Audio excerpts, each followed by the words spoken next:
하나님 말씀 사도행전 10장 34절로 48절 끝절입니다. 사도행전 10장 34절로 48절입니다. 베드로가 입을 열어 말하되 내가 참으로 하나님은 사람의 외모를 보지 아니하시고 각 나라 중 하나님을 경외하며 의를 행하는 사람은 다 받으시는 줄 깨달았도다. 만유의 주 되신 예수 그리스도로 말미암아 화평의 복음을 전하사 이스라엘 자손들에게 보내신 말씀 곧 요한이 그 세례를 반포한 후에 갈릴리에서 시작하여 온 유대에 두루 전파된 그것을 너희도 알거니와 하나님이 나사렛 예수에게 성령과 능력을 기름 붓듯 하셨으며 그가 두루 다니시며 선한 일을 행하시고 마귀에게 눌린 모든 사람을 고치셨으니 이는 하나님이 함께 하셨습니다. 우리는 유대인의 땅과 예루살렘에서 그가 행하신 모든 일의 증인이라. 그를 그들이 나무에 달아 죽였으나 하나님이 사흘 만에 다시 살리사 나타내시되 모든 백성에게 하신 것이 아니요 오직 미리 택하신 증인 곧 죽은 자 가운데서 부활하신 후 그를 모시고 음식을 먹은 우리에게 하신 것이라. 우리에게 명하사 백성에게 전도하되 하나님이 살아있는 자와 죽은 자의 재판장으로 정하신 자 곧 이 사람의 것을 증언하게 하셨고 그에 대하여 모든 선지자도 증언하되 그를 믿는 사람들이 다 그의 이름을 힘입어 죄사함을 받는다 하였느니라. 베드로가 이 말을 할 때에 성령이 말씀 듣는 모든 사람에게 내려오시니 베드로와 함께 온 할례 받은 신자들이 이방인들에게도 성령 부어 주심으로 말미암아 놀라니 이는 방언을 말하며 하나님 높임을 들음이로라. 이에 베드로가 이르되 이 사람들이 우리와 같이 성령을 받았으니 누가 능히 물로 세례 베품을 금하리요 하고 명하여 예수 그리스도의 이름으로 세례를 베풀라 하니라. 그들이 베드로에게 며칠 더 머물기를 청하니라. 아멘.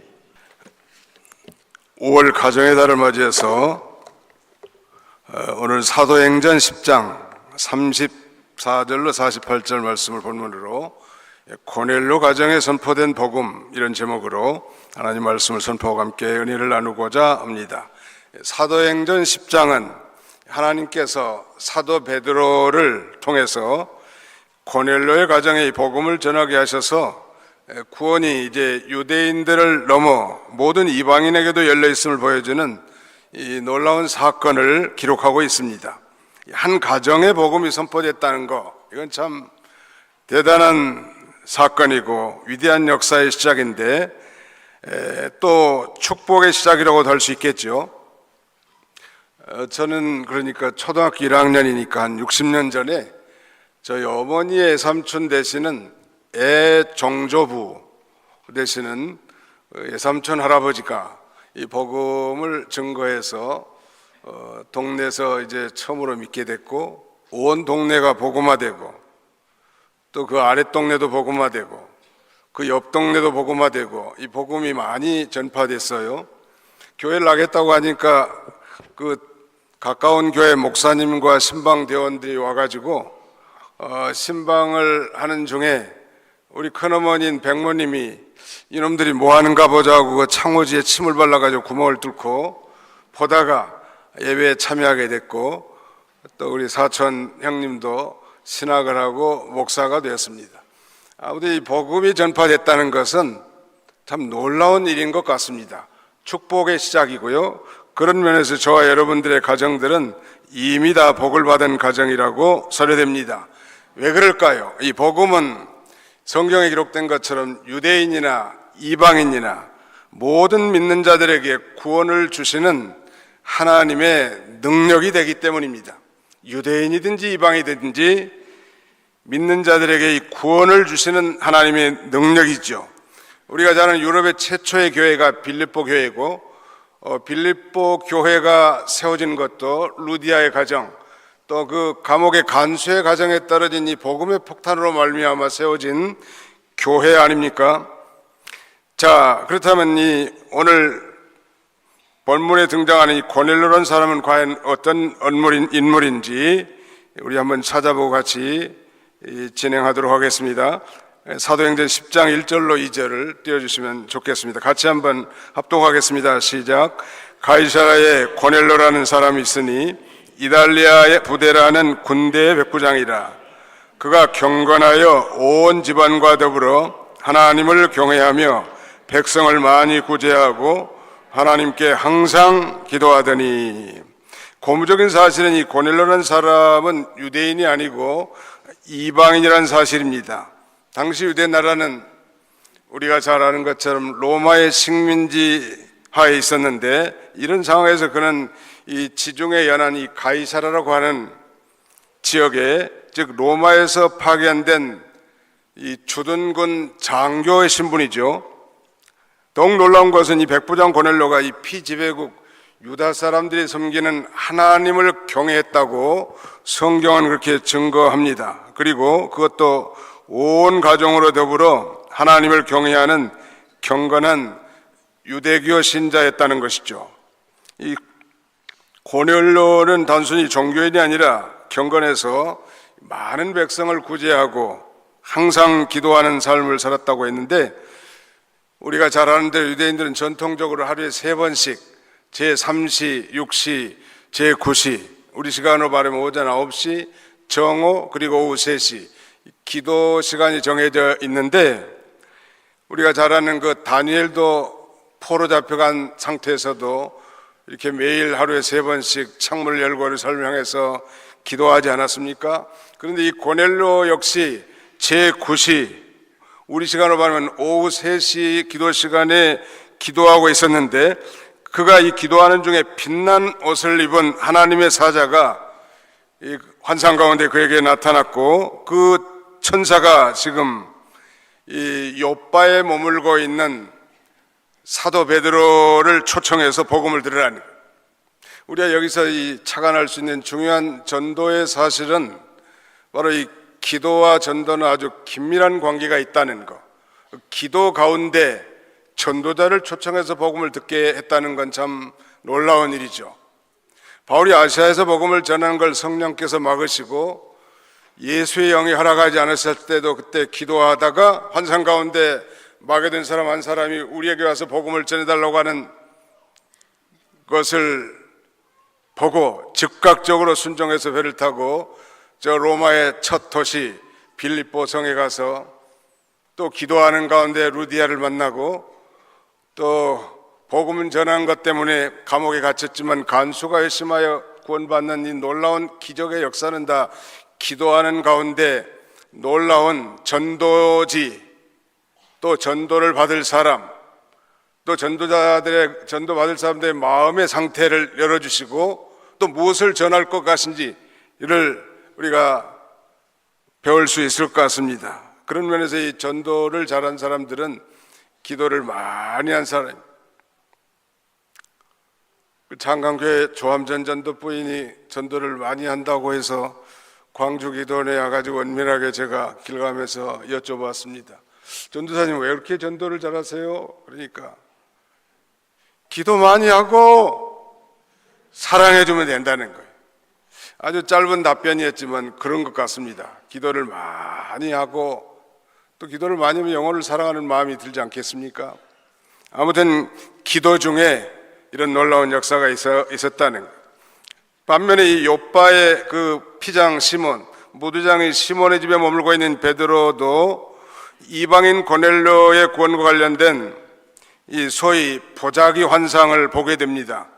그 환상을 보게 된 시간은 정오, 즉 제6시 기도 시간인데, 고넬료가 환상을 보고 다음날 이 심부름꾼을 보낸 그 다음날 시장한 가운데서 아마 지붕에 올라가서 기도하는 가운데 하늘로부터 내 귀에 메인 보자기 안에 이 각종 부정한 짐승들이 들어있는 그릇 환상을 보게 됩니다.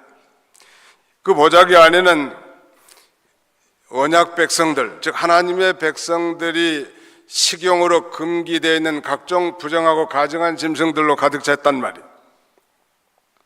그 레위기 11장에 소위 먹지 못할 짐승들 다 언급되어 있는데, 레위기 11장에 언급된 것들을 거기에 가득 찼는데, 그리고 하늘에서 소리가 납니다. 우리 13절부터 16절까지 한번 같이 한번 읽어봅시다. 사도행전 10장 13절로 16절까지 같이 한번 읽어보겠습니다. 시작. 또 소리가 있으되 베드로야 일어나 잡아먹으라 하거늘 베드로가 이르되 주여 그럴 수 없나이다. 속되고 깨끗하지 아니하는 것을 내가 결코 먹지 아니하였나이다 한데, 또 두 번째 소리가 있으되 하나님께서 깨끗하게 하신 것을 내가 속되다 하지 말라 하더라.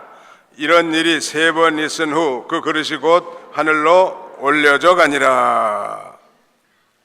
하나님께서 깨끗하게 하신 걸 내가 속되다 하지 말라 말씀하시고, 이런 일이 3번이나 반복된 다음에 그릇이 하늘로 올라갔다고 했습니다.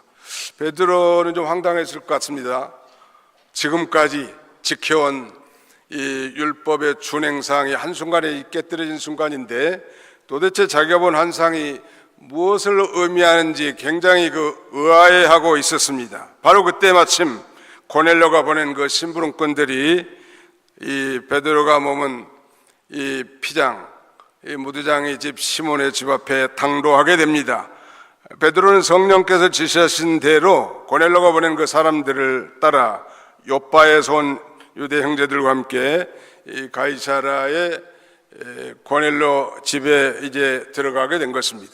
이 가이사라와 요빠는 이스라엘의 서안, 그 지중해 동쪽에 있는 그런 도시들인데, 한 직선거리로 한 53km가 된다고 합니다. 좀 비틀어진 길로 걸어가도 한 63km 정도 된다는 거리인데요. 상당한 거리죠. 이 가이사라는 아마 이 로마에서 보낸 그 지배국 로마의 주둔군들이 있는 그런 항구에, 배가 자주 움직일 수 있으니까 아마 거기에 영지를 틀어놓은 것 같습니다. 그런데 이제 가보니까 벌써 고넬료 집안에 그의 친척과 가까운 친구들을 모아놓고 지금 기다리고 있었고, 마침내 이제 고넬료 가정에서 소위 부흥사경회가 개최되는 거예요. 우리 사경회라는 말은 일정한 기간 동안 특별한 강사를 세워서 성경을 공부하는 모임을 사경회라고 합니다. 영어로는 간단하게 바이블 스터디 미팅이라고 할 수 있는데, 거기에 부흥을 넣는다면 바이블 스터디 미팅 for revival, 부흥사경회. 요새 잘 쓰진 않지만 아무튼 이 고넬료 집에 이 놀라운 이 부흥사경회가 지금 시작된 것입니다. 자, 그럼 본론적으로 베드로가 이 고넬료 가정에 선포한 이 설교, 복음의 핵심 내용이 무엇일까요? 한 3가지를 우리 교환해 써놨는데, 그 굵은 글씨만 한번 우리 리피팅 해보겠습니다. 오늘 교환 제18페이지, 고넬료 가정에 선포된 3가지 복음의 핵심 내용이 무엇인지 굵은 고딕 글씨만 3대지를 따라서 해보겠습니다. 예수님이 나무에 달려 죽으시고 사흘 만에 부활하심.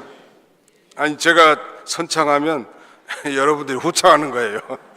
다시 하겠습니다. 예수님이 나무에 달려 죽으시고 사흘 만에 부활하심. 예수님은 살아있는 자와 죽은 자의 재판장이심. 예수님을 믿는 자가 그의 이름을 힘입어 죄사함을 받음. 설교 끝. 언제 끝나도 전혀 지장이 없습니다. 3대지까지 다 했으니까. 좀 더 이제 구체적으로 살펴보다가 시간 되면 내려가도록 하겠습니다. 예수님이 나무에 달려 죽으시고 사흘 만에 부활하셨다고 베드로가 이 고넬료 가정에 모인 그 친족들, 지인들 앞에서 담대하게 증거합니다. 다시 말씀드리면 예수 그리스도의 십자가의 죽으심과 부활하심을 선포한 것이죠. 이거야말로 우리 기독교의 복음의 핵심이고 정수인데, 그런데 이 베드로는 예수님이 달려 돌아가신 십자가를 일부러 나무라는 말을 강조하고 있습니다. 여기만이 아니고 이 앞부분에 이 사도행전 5장 30절에 보니까 베드로는 그 예수님이 달려 돌아가신 십자가를 이렇게 나무라고 표현해 놨는데, 그는 이 서슬퍼런 종교 권력 앞에서도 당당하게 너희가 나무에 달아 죽인 예수를 우리 조상의 하나님이 살리셨다 이렇게 말하고요. 또 베드로전서 2장 24절 흩어진 믿음을 지키다가 흩어진 유대인 디아스포라들을 향해서 친히 나무에 달려 그 몸으로 우리의 죄를 담당하셨다고 이렇게 증언합니다. 도대체 왜 나무를 그는 강조했을까요? 신명기 21장 22절로 23절을 띄워주시기 바랍니다. 같이 한번 통독하겠습니다. 시작. 사람이 만일 죽을 죄를 범함으로 내가 그를 죽여 나무에 달거든 그 시체를 나무에 밤새도록 두지 말고 그날에 장사하여 내 하나님 여호와께서 내게 기업으로 주시는 땅을 더럽히지 말라. 나무에 달린 자는 저주를 받았음이니라. 그 마지막 부분, 나무에 달린 자는 뭘 받았어요? 베드로가 고넬료 가정에 선포한 복음은 바로 예수님이 나무 십자가에 달려 죽으셨다는 사실이. 전에 안양 평촌에 가보니까 그 학원가에 상가인데 교회 이름이 나무 십자가 교회 이렇게 간판 걸었는데 지금도 있는지는 모르겠어요. 아무튼 이 나무를 강조하고 있는데 바로 예수님께서 오늘 우리가 죄로 말미암아 진노 가운데 있고 저주 아래 있는 우리를 대신해서 봐서 바로 나무에 달렸다는 건 저주받은 죽음을 죽으셨다는 걸 선포하는 것입니다. 예수님께서 대속의 주님으로 오셔서 택한 백성들의 죄를 대신 지시고 바로 저주의 죽음을 죽으신 거예요. 우리가 마땅히 저주받아야 하는데 예수님이 대신 저주의 죽음을 받으셨음을 베드로는 불어 나무에 달려 죽었다고 이렇게 강조하고 있습니다. 예수님은 성경대로 우리 죄를 위해 죽으셨고 또 장사 지낸 바 됐다가 성경대로 사흘 만에 다시 살아나셨죠. 그리고 부활하신 몸으로 제자들에게 친히 나타내 보이시고 그들을 가르치시고 또 제자를 삼으시고 사명을 주시고 심지어는 제자들과 함께 부활하신 후에 음식을 드시기도 하셨습니다. 오늘 우리 성도가 이 죽음을 두려워하지 않을 수 있는 건 바로 예수 그리스도의 부활을 믿기 때문이죠. 우리가 한 번은 죽지만 다시 부활하여 영원히 살 이 소망이 우리가 있기 때문에 죽음도 초월한 그런 믿음으로 우리가 살 수 있는 것입니다. 두 번째 증거할 주제는 예수님이 살아있는 자와 죽은 자의 재판장이심. 한번 따라서 합시다. 예수님이 살아있는 자와 죽은 자의 재판장이심. 예수님은 우리를 죄에서 구원할 자이실 뿐만 아니라 심판자이시기도 하십니다. 예수님은 모든 인류의 마지막 운명을 공의롭게 결정하실 절대 주권자라는 것.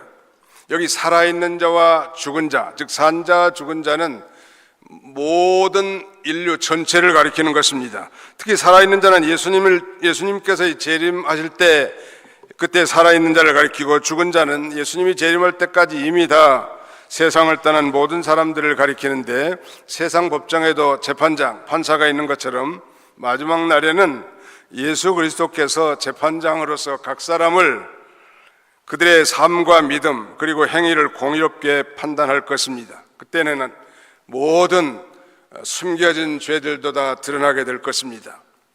우리의 억울함도 바로 잡히게 될 것입니다. 그날에는 선과 악이 최종적으로 구별될 날이란 말이에요.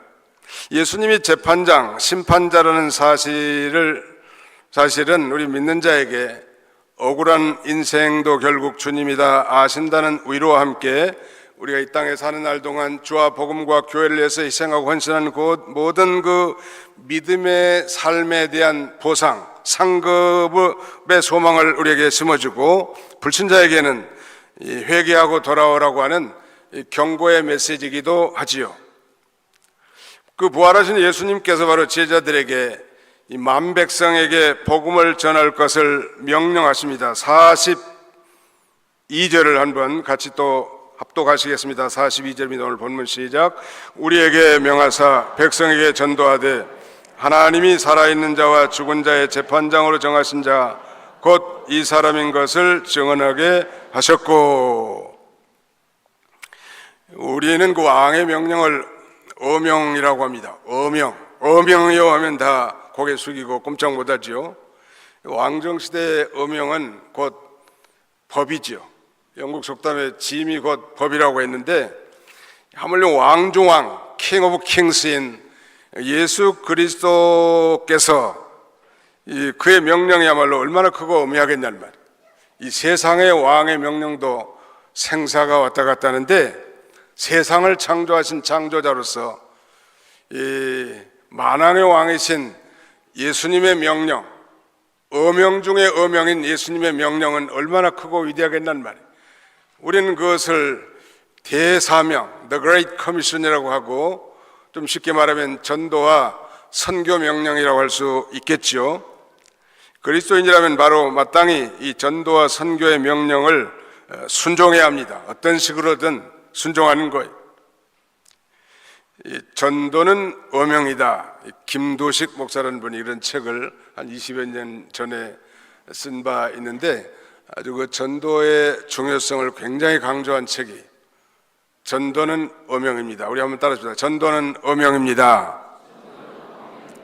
어명을 어기면 살아요, 죽어요? 죽는 거요.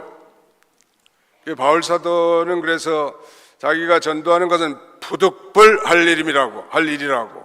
만약에 내가 전도하지 않으면 화가 내게 임할 것이라고. 이런 그 엄청난 이 책임감과 순종심을 갖고 사는 인생을 살았단 말이에요. 그리고 자기 속에서 능력으로 역사하신 이의 역사를 따라 전도하는 일에 힘을 다해 수고한 거예요. 우리 주차장이 맨 아래 계단 주차장 바로 옆에 가보니까 사랑의 교회를 설립하시고 또 이 수양관도 지으신 그 옥하는 목사 묘소가 있습니다. 그래서 첫날 와가지고 한번 가봤더니 거기에 비석에 이렇게 조그마한 그런 묘지인데, 그 비석에 골로새서 1장 28절로 29절 말씀이 새겨져 있어요. 우리 같이 한번 거기 찾아서 한번 읽어보도록 하겠습니다. 골로새서 제1장 28절로 29절입니다. 같이 한번 읽어보겠습니다. 시작. 우리가 그를 전파하여 각 사람을 권하고 모든 지혜로 각 사람을 가르치면 각 사람을 그리스도 안에서 완전한 자로 세우려 함이니, 이를 위하여 나도 내 속에서 능력으로 역사하신 의 역사를 따라 힘을 다하여 수고하노라. 본인도 그렇게 살려고 노력을 많이 했고, 아마 그 비석에 그걸 새기도록 유언을 했는지는 모르지만, 그분뿐만 아니라 오늘 우리 모두가 다 전도의 명령, 예수 그리스도의 이 전도의 명령을 받은 자고 이 순종해야 할 위치에 있습니다.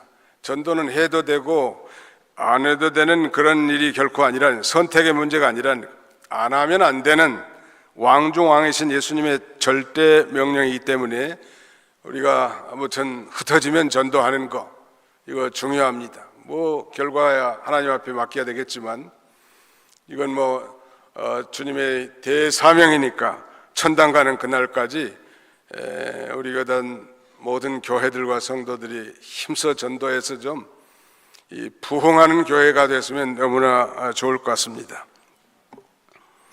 그 복음의 중심 내용이 바로 예수 그리스도인데, 바로 예수 그리스도께서는 성부 하나님이 산자와 죽은 자를 심판할 그런 고난을 예수님에게 주셨고, 재판장으로 하나님이 정하셨다고 그랬어요.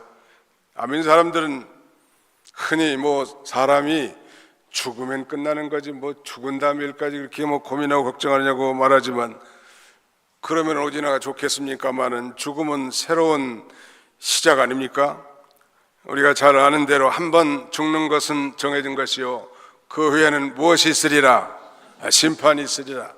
반드시 심판이 있단 말이에요. 공의의 하나님이 계시기 때문에 심판 있는 게 너무 정당해요. 심판에는 두 가지 정도가 있죠. 우리가 배운 대로 하나는 공심판, 퍼블릭 저지먼트라고 한다면, 다른 하나는 사심판, 프라이빗 저지먼트입니다. 공심판은 바로 이 영원한 형벌의 심판, 지옥 가는 심판이기 때문에 예수를 진실로 자신의 구주로 믿는 그리스도인이라면 이 공심판은 받지 않죠. 내 말을 듣고 또 나 보내신 이를 믿는 자는 영생을 얻었고 심판에 이르지 아니하나니 사망에서 생명으로 옮겼느니라. 이미 다 옮겨졌습니다. 옮겨질 것이다가 아닙니다. 그럼 우리가 공심판을 받지 않지만 그리스도인이라도 사심판, 다른 말로 말하면 상급 심판에는 다 참여하게 됩니다. 그리스도의 심판대 앞에 우리가 다 직구하게 될 거고, 이 땅에서 눈물 뿌리고 희생과 헌신과 주와 복음과 교회와 선교를 위해서 희생한 그 모든 대가, 그의 눈물을 다 씻어주시고 그의 상급과 칭찬과 영광에 참여하게 하실 줄로 믿습니다. 우리 모두가 다 이런 영광의 상급에 참여하면 너무너무 좋겠습니다. 우리가 주일마다 고백하는 사도신경 내용에도 예수 그리스도가 산자와 죽은 자를 심판 오실 걸 믿고 고백하지 않습니까? 하늘에 올라서 전능하신 하나님의 우편에 앉아 계시다가 저리로서, 즉 거기로부터 산자와 죽은 자를 심판으로 오시리라 라고 고백합니다. 장차 재림하실 예수님은 이제 이 심판주로 이 땅에 다시 오실 것입니다. 그러나 예수 그리스도의 대속적 죽음을 믿는 자는 영원한 지옥 심판, 불심판에는 면제됐지만 상급의 심판에는 참여하게 된 것입니다.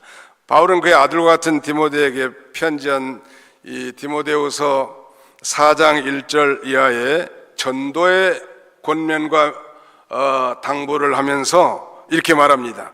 하나님 앞과 살아있는 자와 죽은 자를 심판하실 그리스도 예수 앞에서 전도자의 일을 하며 내 직무를 다하라.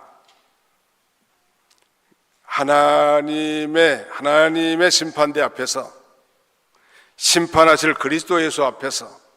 그래서 우리가 늘 사는 것은 하나님을 늘 의식하면서 그 하나님 앞에서 사는 삶이 중요하다고 할 수 있겠습니다. 마지막 하나는 예수님의 이름을 힘입어 죄사함을 받는 것입니다. 이름이라고 하는 건 단순한 명칭이나 호칭이 아니라 그분의 존재, 권위, 인격, 사역 전체를 의미하죠. 예수라는 이름의 뜻은 구원자라는 뜻입니다. 우리가 배운 대로 마태 1장 21절에 아들 낳으리니 이름을 예수라 하라. 이는 자기 백성을 그들의 죄에서 구원할 자심이라. 예수라는 이름의 뜻은 구원자인데 바로 죄에서의 구원입니다. 무슨 열악한 환경에서 좀 개선된 게 구원이 아닙니다. 가난한 자를 부자가 된 게 한 것도 구원이 아닙니다. 죽을 병에서 고침받는 게 구원이 아닙니다. 우리의 구원은 본질적인 구원입니다. 죄에서의 구원이란 말. 또 그 죄의 결과로 말미암은 사망에서의 구원입니다. 그럼 우리가 죄와 사망의 문제가 해결된 자라면 위로부터 내려오는 하늘의 평강이 우리 심령 속에 강물처럼 흐르는 게 지극히 정상 아닐까요? 인간의 이 비참함과 저주의 근본 원인이 바로 죄란 말이에요. 근데 그 죽음의 원인인 죄의 문제가 정말로 해결되었고 확신한다면 우리가 하나님이 주시는 그 위대한 평강을 누리면서 날마다 살아갈 수 있을 줄로 확신합니다. 죄사함은 인간의 노력이나 종교적 행위로 획득하는 것이 아닙니다. 하나님의 은혜로 받는 거예요. 획득하는 게 아니라 얻는 게 아닙니다. 받는 것입니다. 믿음으로. 피 흘림이 없이는 사함이 없다고 했는데, 그러므로 죄사함이 없는 종교는 다 가짜 종교예요. 참 종교가 아닙니다.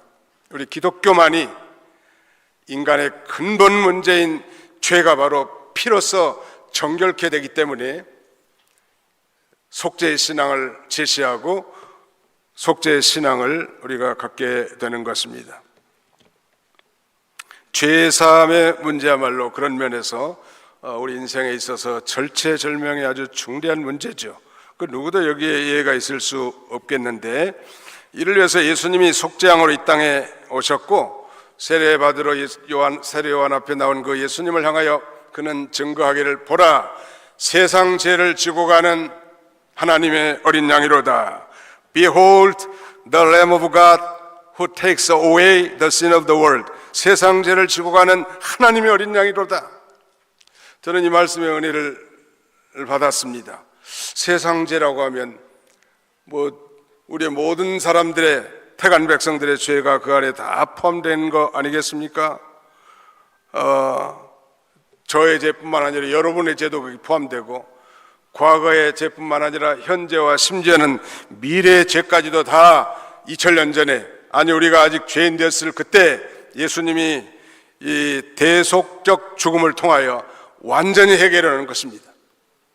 그래서 예수님이 다 이루었다, It is finished, 완전히 끝났다네.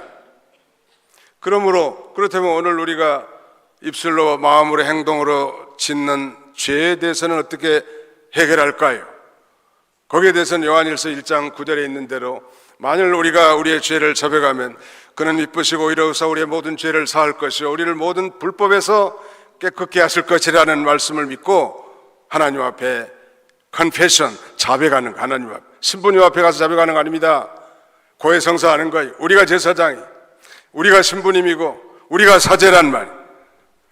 예수님이 단번에 영원한 제사를 드려놨기 때문에 더 이상 미사가 필요 없습니다. 제사가 끝났어요. 종결. 우리는 제사의 종결성을 믿습니다. 예수님의 단번에 드린 제사는 그 영원한 효과가 있는 제사예요. 그래서 영원한 속죄를 이루셨고, 그 은혜로 우리가 하나님 앞에 담대하게 그 은혜의 보좌 앞에 나갈 수 있는 특권이 우리에게 주어진 것입니다. 바로 예수님만이 가능한 거예요. 다른 이로서는 구원 얻을 수 없나니 천하 사람 중에 구원을 받을 만한 다른 이름을 우리에게 주신 적이 없다고 성경은 못 받고 있습니다. 베드로가 고넬료 집에서 선포한 하나님의 말씀, 이 고넬료 집에 베풀어진 놀라운 이 부흥사경의 그 말씀을 들은 그 가족들이 엄청나게 은혜를 받고, 그날 성령이, 보혜사 성령이 그들에게 강림하게 됐습니다. 소위 가이사라의 오순절이 이루어진 거라고 할 수 있겠죠. 그야말로 전대미문의 이방인들이 이렇게 복음을 듣고 성령을 받는 이런 놀라운 기적들을 베드로와 동행한 그 유대인 요파 친구들이 듣고 얼마나 놀랐겠는가 한번 상상해 보십시오. 오늘 이 메시지를 증거하면서 우리가 좀 더 전도에 힘쓰는 자가 되고 선교에 관심을 갖는 자들이 되면 좋겠다는 그런 마음을 가지고 말씀을 준비했는데, 전도에 힘쓰고 선교에 열정적인 사람들의 공통적인 특징은 그들의 그 심저에 이 사제의 은총, 죄사함의 은혜, 구원의 감격이 흐르지 않는 사람이 없어요. 그 놀라운 구원의 복음의 은혜가 그들을 사지로 몰아붙이고 희생과 헌신을 감내하면서 담대하게 세상의 복음을 증거할 수 있는 원동력이 된 것입니다. 우리도 이 죄사함을 얻게 하는 이 회개의 복음을 우리 가족 식구부터 시작해서 우리 바운다리에 있는 많은 사람들에게 증거하고, 그 이웃 동네뿐만 아니라 이제 전 세계까지 관심을 갖는 그런 그 성숙한 그리스도인들이 되면 너무 좋을 것 같습니다. 지금 이스라엘과 미국이 이란과의 전쟁 가운데 있습니다만, 그 이란의 이 지하의 교인들이 복음을 듣고 하나님 앞에 돌아오는 그 비율이 굉장히 빠르고 심하다고 합니다. 놀라운 아이러니가 아닐 수 없죠. 과거 79년 이 호메니가 소위 혁명을 일으켜가지고 나라 전체를 사이비한 이슬람화 시킨 신정국가를 세웠단 말이에요. 그 신정국가에서 그 무슬림들이 도탄에 빠지고 경제적으로 어렵고 삶이 핍절한 그런 상태가 되니까 이제 그 지도부의 말을 잘 듣지 않아요. 그리고 이제 이 선교사들이 증거한 복음을 듣고 하나님 앞에 돌아온 자들이 많다 하고, 뭐 어떤 통계하면 이란 안에 100만 그리스도인이 있을 것이다 라고 말하기도 합니다. 정확히 알 수는 없겠죠. 아무튼 하나님은 역사하고 계신다는 거, 그런 핍박과 전쟁 가운데서 당신의 택한 백성의 이마에 인을 치는 복음 전파의 사역을 누군가의 헌신과 봉사와 섬김을 통해서 이루어지고 있는 것입니다. 우리 교회들과 우리 교단들도 이 선교하는 일에 좀 힘을 쓰고 앞장서야 나가야 될 것 같아요. 그러면 각 교회에서 그 경상부의 10분의 1, 이 선교비를 안 내는 사람, 반만 보낸 사람, 아예 관심도 없는 사람들, 그런 교회들은 좀 도전을 받아야 합니다. 우리 교단은 경상부의 10분의 1을 총회 선교부로 내서 총회 선교부에서 각 선교주의 교회 운영비, 또 선교사들의 생활비 이런 걸 다 대고 있는데, 자기들은 그저 뭐 무임승차한다면 그건 너무 야속한 거고 부끄러운 일입니다. 우리가 직접 가지는 못한다 할지라도 각 교회들이 좀 힘을 쓰라고. 총회장님이 이 말씀을 못 하실 것 같아서 제가 대신하는 거예요.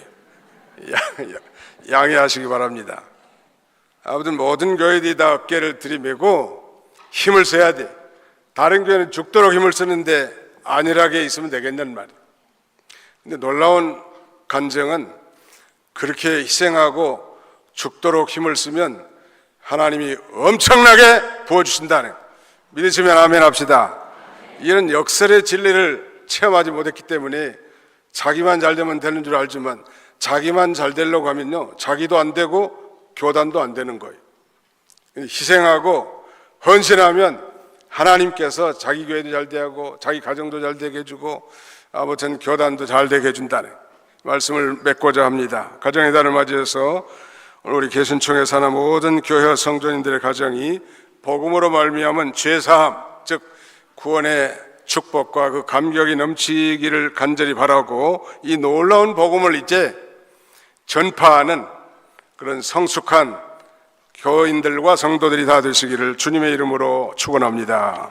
기도하겠습니다. 살아계신 우리 아버지 하나님께서 근본에도 전통을 따라 변함없이 우리 총회를 사랑하시고 성회를 이루게 하신 것을 진심으로 감사하고 감사를 드립니다. 마땅히 우리가 어명 중에 어명인 예수님의 이 대사명을 순종할 위치에 있지만, 아버지 하나님, 이것이 선택의 문제인 줄 알고 등한시했던 우리들의 마음을 아버지 촉구하고 도전을 주게 하신 것 참으로 감사합니다.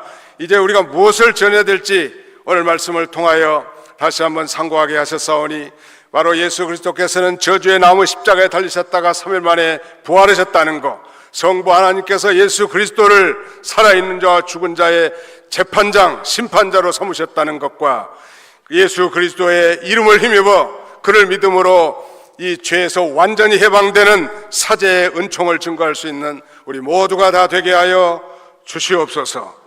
예수님의 이름으로 기도하옵나이다. 아멘.